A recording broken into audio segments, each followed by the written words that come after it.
Well, I want to give Kent State a lot of credit. Um, to do what happened to them last week, and then them to come back and play like they did. Um, I want to give them a lot of credit. They had a nice game plan of trying to control the clock and letting it run down and things. I think we had 9 drives all day, and they were very physical. I thought they out physicaled us in the first half, especially.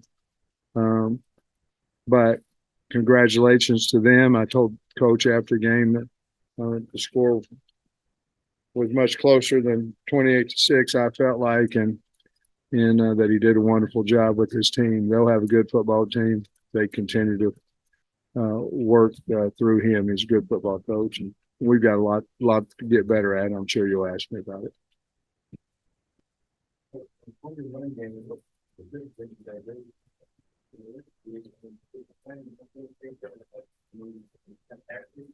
Well, I'll go the second one first. We had runs certainly in for KJ, but most of them were strictly for short yardage type situations. But we were ready for that. Just obviously, we didn't want to have to go to that, if that makes sense. We were missing blocks. Any type of movement bothered us. There were some times when we didn't have an RPO on the back end. The safety came in and hit us. We weren't especially throwing RPOs in the bubbles well early. So we took them off of the back end. And so we're just not the last drive was what we were anticipating would happen the entire day. Where we're covering them up, moving them 6, 8, 4, 5, whatever it is at a time. It's frustrating right now for the kids, for the coaches, that we're not running the ball consistently, and we'll continue to work on it. Yeah, Coach, what do you do to get the offensive line going and blocking better? I assume it's a large part of the offensive line. It could be running backs too, but well, I think you open up the second half and we got to pin and pull and we run outside the kick out block.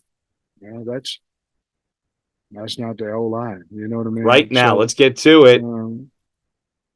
There's a lot of reasons why we're not dominating the line of scrimmage like we had before, and some of it has to do with we're not moving the line of scrimmage up front like we have in the past. We're just not moving. I do think this with the RPOs on the back end of it, like you saw last week, then you're not going to get as many rolling down in the box and all that kind of stuff. But it's not that. We're just not knocking them off the football right now, and we're not blocking particularly well on the edge. We're just not blocking particularly well, period. And AJ got in a little bit of a groove there at the end, and RW, but we're just not a real physical football team. I thought we got a little bit better in the second half, but we've got to continue to maybe we have too many runs in going at the game. We've got to figure that out. You kind of rotated some guys on the offensive line. Are you auditioning, or is that something that you plan to do? Well, I don't know why you'd audition. I mean, it wouldn't make any sense. You'd probably want to play guys that you feel like have the talent and have a right to maybe be a starter. Maybe that the word is audition, but that's why you don't see a lot of teams do that. Okay.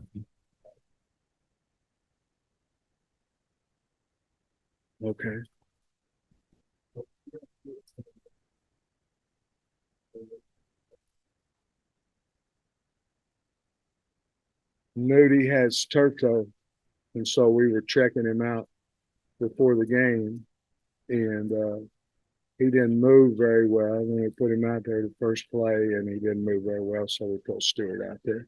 So, and I thought he played pretty good. That was a hell of a pass, that the kid made there at the end, but I thought he had a pretty good game. Knew he had turf toe. Luke made some big catches for you in the second half when you needed them. The tight end, talk about him just coming through there for you. Yeah, I mean, we had second 18, and he got about 8, maybe 7, 8 to get us to the next one, and it just seemed like he was, he turned up and got a first down on one. He's a tough guy. He's blocking better, but he's a guy we've got to continue to target. Antonio Greer again. First game, Yeah, first play. It's a pretty good way to start it. Yeah, plays. He's still not. I don't think he's still 100%, to be honest with you. But we needed him to play with Pooh being out too in the first half. So I think Greer will end up being better and against the run and things of that nature. But right now we're still trying to figure out who that other guy behind Jaheim, but besides Jaheim Thomas is, and who's been hurt. He didn't scrimmage in either one of the scrimmages, and then he gets, misses a half here. We think that he could be that guy, but we'll have to look at the tape and figure out between him and Greer.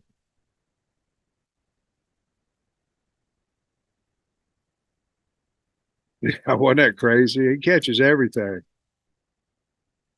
I kept telling Dan, I kept saying, let's go, because I didn't want to get it reviewed. They're going to review it anyway. It doesn't matter how fast you snap the ball, but the guy can catch, and we didn't particularly throw it well today. So we got to figure out all that kind of stuff, but he made some Tesla catches, that he always does. Armstrong made a really nice catch down in our end zone too. A lot of the transfers on defense flashed today, not just Greer, but Jeff Coat made some plays, and you mentioned Jaheim. I mean, you talked a lot about hitting in the portal. How confident are you with the decisions you made going in the portal and through the first 2 games, how those guys have played on that side of the football? Well, I think they played well, defensively. I don't know. We had a lot of sacks and things of that nature. They haven't scored many points on us, but I was frustrated at half because we couldn't get off the field, and we weren't giving up points, but there was very, very much time being, the game plan was going exactly like they wanted it to go. And minus scoring a lot of points. But I think every one of those guys on defense are contributing to us. I mean, what would happen if we didn't have Stewart today? Obviously, Jaheim on the other side, and then you're talking about all these guys on the inside. So, Greer picked a pass for a touchdown. So yeah, we're very fortunate. We hit pretty good for what we think. Sam, Kent State had the ball for 20 minutes in the first half. You had it for 22 in the second. Was that like emphasis at halftime, or just kind of how it went? No, we just trying to get them off the field, and then we were just trying to score. Obviously that last drive, what was that, 6 minutes or something like that, and then we got the ball somewhere around there. But no, we were trying to score in any way that we could. We were trying to find runs that we could run. In a game, funny. I mean, it's different now. When we had a guy wide open early in the middle, and we dropped the catch, and last week we were catching everything, and we made the 4th and 1s and all those kind of stuff. And when you don't do that, the game changes. The time changes, the possessions change, and early we couldn't throw it, we couldn't catch it, and couldn't run it. Defense kept us in the game. I don't know, I can't remember what your question was, but did I answer it? Sam, I just want to follow something Trey asked about earlier with the offensive line. Do you anticipate continuing to rotate guys, or do you think you might be able to start paring it down, pick your best 5, maybe starting here in the next couple of weeks? Guys, we're not the only team in the world that's played 5 linemen. I mean, somebody's playing 6 or 7. I'm trying to figure out who our best linemen are, and if I feel like they've earned opportunities to play. What's the difference in an O lineman and a freaking D lineman? We played 9 of them guys. I mean, if I feel like they're good enough to help us win, it'll help us in the long run. I understand that we're supposed to play 5 guys. We do, but that ain't why we're not running the ball, guys. And you mentioned the long pass they got down to the goal line, but y'all kept him out of the end zone, the Yeah. goal line stand. Just what did you think about that sequence there, and how big was that? I thought it was unbelievable. I mean, 27 coming there and made the first one. And then we ganged the next one. And then landing at the end, that was unbelievable. Boy, he took off like a running 100 meters and took off in there and made a huge. Again, the outcome of the game was going to be we were going to win, whether they did or not. But it showed a little bit. I was really excited for the kids after the in the locker room. Sam, I don't know anything about the offensive line. A couple defensive questions. Listen, we've made too much out of that. I'm sorry that I've coached line for 30 some years. I know how to coach offensive line, and I'm trying to get our guys ready, but I should not. I should have answered it just like that. All right, Bob. Okay. Sorry about that. I thought maybe the biggest sequence was when you guys didn't get the 4th down. It's 14-6. They got a lot of momentum. Kent State does. They're all excited. Then you guys push them back to where they can't even try a field goal. When I went for it on 4th, Yeah. yeah. How big was that? Yeah. And what'd you think of the defensive sequence there? Well, I love them. I mean, I can tell you the analytics say to go for it. The analytics says don't. And I went for it. And now we went for it on 4th and 4 too. And we end up scoring. You know what I mean? But I told the team, I said, I thought we was going to make it. And I thought if we don't, I felt like defense would hold them for no more than a field goal. I didn't know they was going to push it back and make them punt. But I'm not doing the analytics. Now, I do got a guy up there and I asked him. That was kind of dumb. But I mean, yeah, how big was that sequence for the defense? It was huge. But going for it, 4th and 1 on your own 34. I don't care what the book says. And Lane does it all the time. Guys do it all the time. Hell, I don't. And I did. And then Not smart. I know you haven't played Alabama and Georgia back to back, but you still haven't given up a touchdown. How well do you think the defense played today, and how well have they played these first 2 games? I think they've done well. I mean, we've played teams like this in the past. They've scored more than 6 on us. You know what I mean? I think we've done well. We're still learning. You know, but I think they're playing hard. You know, and we're still learning and trying to get better. And you know, right now, guys, when you go through 2 games, you really, in all honesty, you don't know what you have yet. I mean, you got to get them out there to really figure out who do you really have. And I know we have a lot of practices. We had spring ball for some of them and all that kind of stuff. But we really don't know what we have in a game yet until we get them out there. We'll find out who should play more reps than others as that continues to go down the line. But I thought, were you asking about the D-line? Oh, you were asking about me messing up on 4th and 1. I was the happiest guy in the place, I can tell you that. Coach, did you bouncing off his question about that defensive stand? I know there's an intentional grounding penalty that was in there too that aided that, but did you feel like that sequence started turning things? Harassed, so I mean, there's a reason he was Right. intentional. Exactly. Yeah, but did you feel like that sequence started turning the momentum back to the Hogs? I did. Yeah. I mean, because we hadn't done anything, and then we took that drive and scored, and absolutely, and it kind of fired us up a little bit, and I mean, you can look at the goal line stand too. Then we kept the ball the rest of the game too, so that type of momentum certainly big, and we couldn't get it anywhere.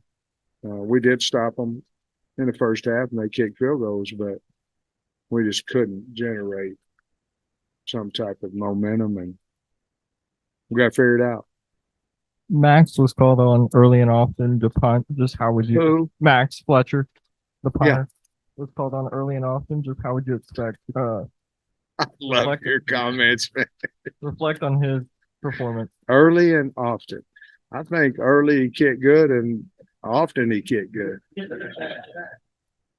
I don't remember him shanking one or anything like that. I don't know what he averaged, Kyle.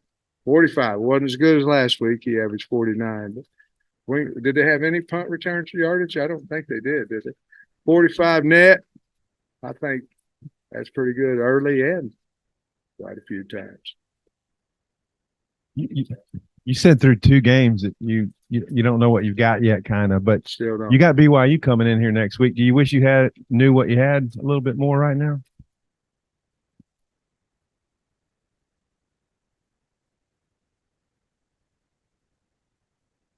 You guys got some questions now.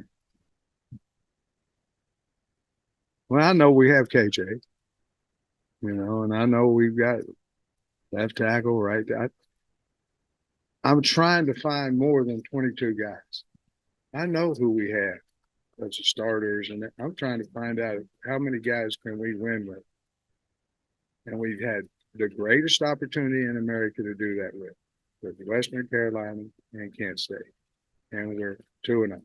So if I'm trying to find out who we can win an SEC with.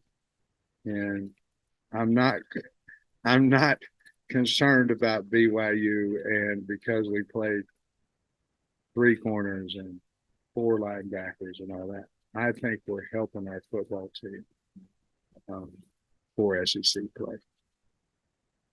Hey, Coach, I'm just curious what the locker room was like at halftime. What would you guys do to try to get them up? And Trey, it wasn't good, bud. But we were talking about, we talk about adversity all the time, and we're saying it don't have to get there when you just solve problems and all that. But when you have an entire half of problems, it wasn't a panic, but it was basically we're hitting them. They're gaining 3 when we hit them. Basically, I thought we were getting outstrained, outwanted to, and we talked about that and how we're going to fix it. We'd had a few things that caused them trouble on defense, so we continued to want to go on that. And on offense, I told Dan, I said, I don't care. I'm not worried about how many rush yards we have, and I'm trying to score a point. However we're going to score it, I don't care. But we just weren't throwing and catching it very good either. So, a lot of times you can hang your hat on one of them. And so we just challenged the offense to be more physical, strain harder. And I'm trying to make something a lot better out of the second half than what I really believe that it was. It was better, but it still wasn't good. And so but I think they played harder. And you mentioned not are we a team that needs to get surprised? You won the game, obviously. yeah, But do you think you can build on this a little bit from maybe a little bit of a wake up call? I think you got a great point. You look at around the country, and it's happened for years. You get surprised. In other words, you get surprised and you lose, or you get surprised and you win. Well, obviously, the second is a lot better than the first. I felt like we had a good week of practice. I did. I thought our distractions were to a minimum. Obviously, Rocket, you know what I mean when you have key players that get hurt, all that kind of stuff. But we didn't come out like I thought we would come out on a home opener, and that bothers me. But I think we can fix. I love our kids, and I love the locker room, the culture. I think we'll fix all this, Trey. I really do, and I think we'll play a much better football game against no disrespect, a much better program, football team coming in here next week, and I think we'll show and have a much better passionate football team out there than we've had today.